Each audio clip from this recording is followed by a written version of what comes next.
Welcome back. Here is Main and Center. It's Chris Kalin and Company, and this segment is being brought to you by the Crossroads House right here in Batavia, the bustling mecca of entertainment we call home. And representing, of course, the Crossroads House, ladies and gentlemen, please welcome Diane Saya. It's good to see you, Diane. Welcome and Happy New Year to you. Thank you, Chris. Happy New Year to you, too. I'm so happy to be here on a beautiful sunny day. Welcoming two volunteers to the studio here in 2022, Anthony Beckman and Debbie Paine, and the unique relationship formed between you two. Debbie, you mentored Anthony into the Crossroads House? That's correct, yep. And it was a good experience for me and hopefully for Anthony as well. Yes, for sure.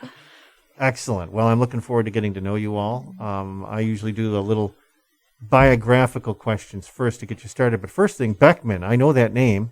Somebody that is related? Yeah. My wife, Jolene Beckman, was here recently. She did a spot with the YWCA. Awesome. Yeah, she's a jeweler in Yes, town. she did a great job on my wife's bracelet, and I thank her. Would you please pass along and tell her I said hello again? She's terrific. Yeah, sure, will do. Thank you. That's nice. Anthony, nice to make your acquaintance. Where are you from originally, sir? So I grew up down on Long Island in a small town called Mount Sinai, kind of in the middle of Long Island. But then I moved up here in 1994 to go to school, and I've been here since. That was it. Nice. Yeah. And what was the background in your education? What kind of work do you do for a living? Sure, I have a degree in philosophy, which did not prepare me for Crossroads House.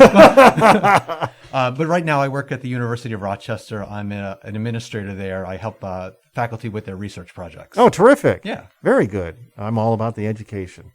What was the inspiration? What led you to the Crossroads House besides Debbie? I mean, was there a reason why you're like, you know what, I need to get involved? Yeah, so for me, I was involved with the Batavia soccer program for a number of years. As my girls went through the program, I was a coach. I was involved on the board there. But as my girls went off to college and that part of my life started to fade away, I decided I needed to give back into the community. And so I was looking around and I knew about Crossroads House and I've always been inspired by their work. And so I thought I would get online and fill out the application and see what came of it. Very good. And I'm sure they are glad you did. Now, before you got involved with the Crossroads House, I'm sure you had an idea like, was it a nervousness about it, getting involved? And with no medical training, you had to be a little like, what can I do? Yeah, for sure. Yeah, my mom is one of my inspirations, and she was a nurse at a nursing home most of her career. And so I knew what kind of giving care was all about, and I didn't feel like I had any of those skills. Mm-hmm. At first I perceived Crossroads House as much more of a medical facility, Mm-hmm. but once I got involved and started going through the training there, I realized that the qualifications for being a direct care giver at Crossroads House are really just being a kind, compassionate human being. I surprised myself that I was able to do it and found out that it was actually very, very rewarding and not nearly as intimidating as I thought it might be. And the only way you can find that out is by really getting in there and doing it. For sure. So when you did that, you walk through the doors, you make that, oh my, here I am. It connects you with other volunteers there. And it is that when everything kind of opened up and you're like, okay, now I know what's going on.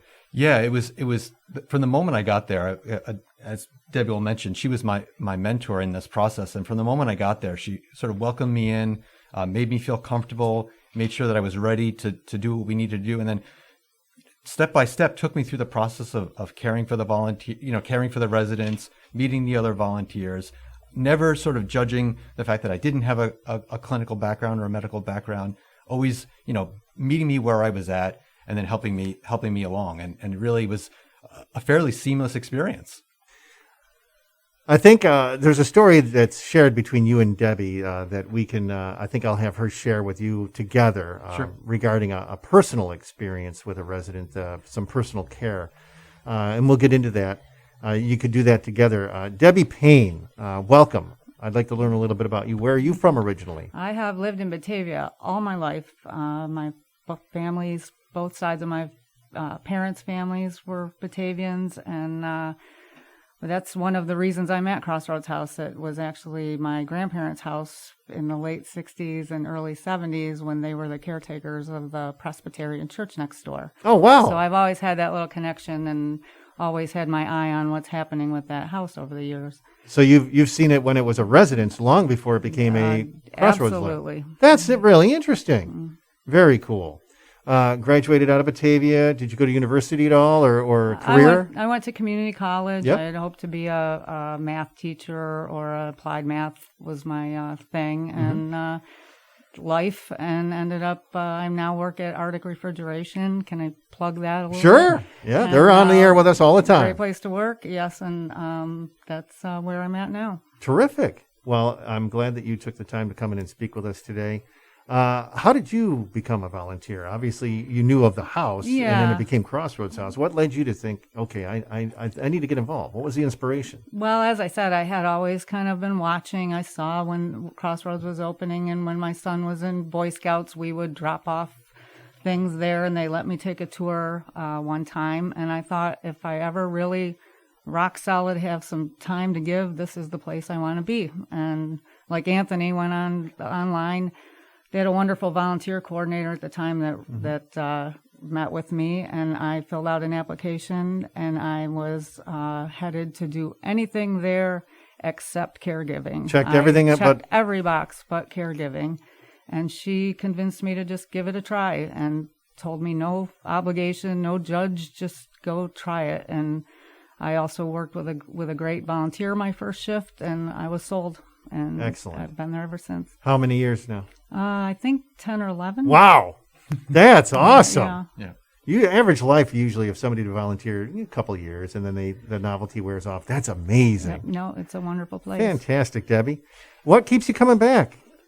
I go there to keep myself centered a little bit as part of it. There's a, we all need to get out of our own heads sometimes. And Absolutely. that's a great place when you walk through that door.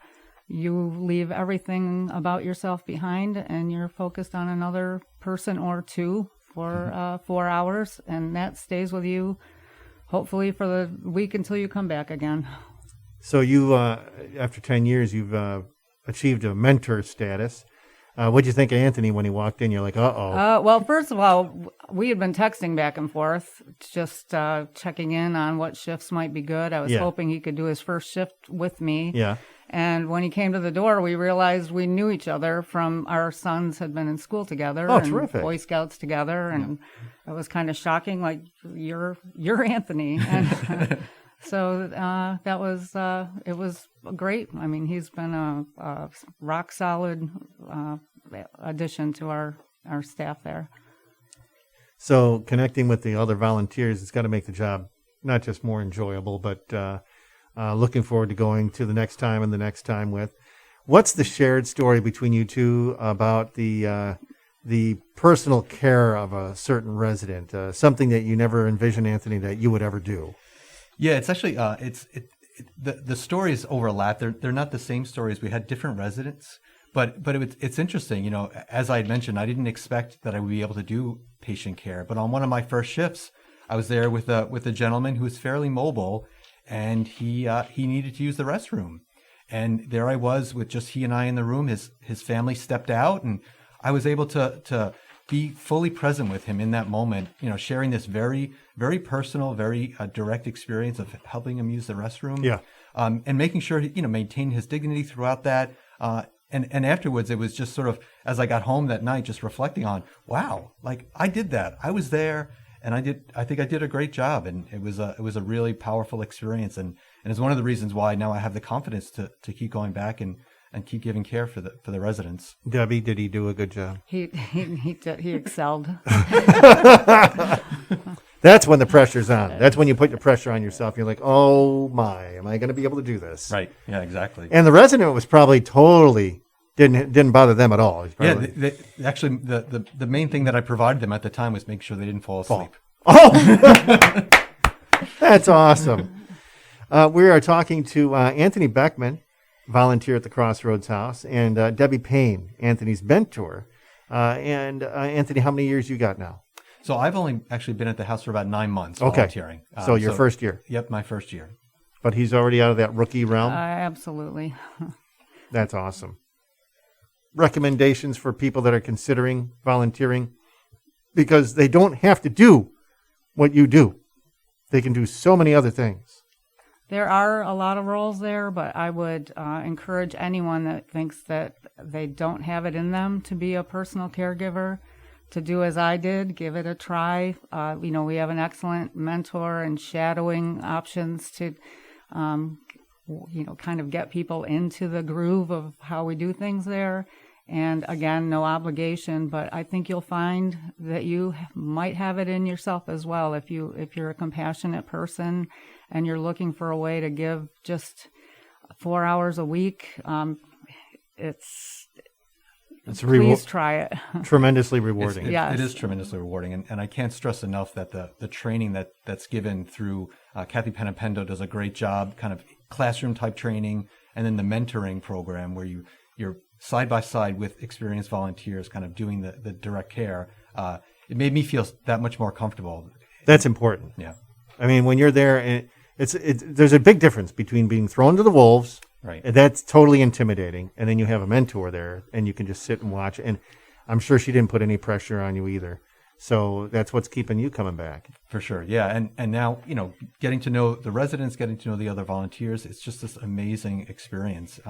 I like to think of it as the most real experience I have during the week. There's nothing to hide from there. Mm-hmm. You're directly, in this very intimate personal space with individuals who are in a very challenging part of their lives. And, oftentimes we tend to distract ourselves with movies and Facebook and Mm-hmm. things like that. But Oh, yeah. here at Crossroads House, you're right there with people in a very real situation. No escaping that. Very good. Diane Saya, this was great. Thank you for bringing them in. You want to reiterate again how a volunteer can reach out to the Crossroads House? Yes. Well, if anyone's interested in volunteering or finding out more information about volunteering, they can always call us at Crossroads House. The number is 343-3892.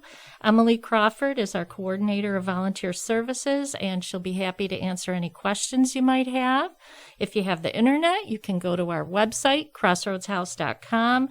There's a volunteering tab that you can click on, and there's also lots and lots of information about the work that we do, in addition to the other radio broadcasts we have recorded. I encourage anyone to consider sharing their life with Crossroads House.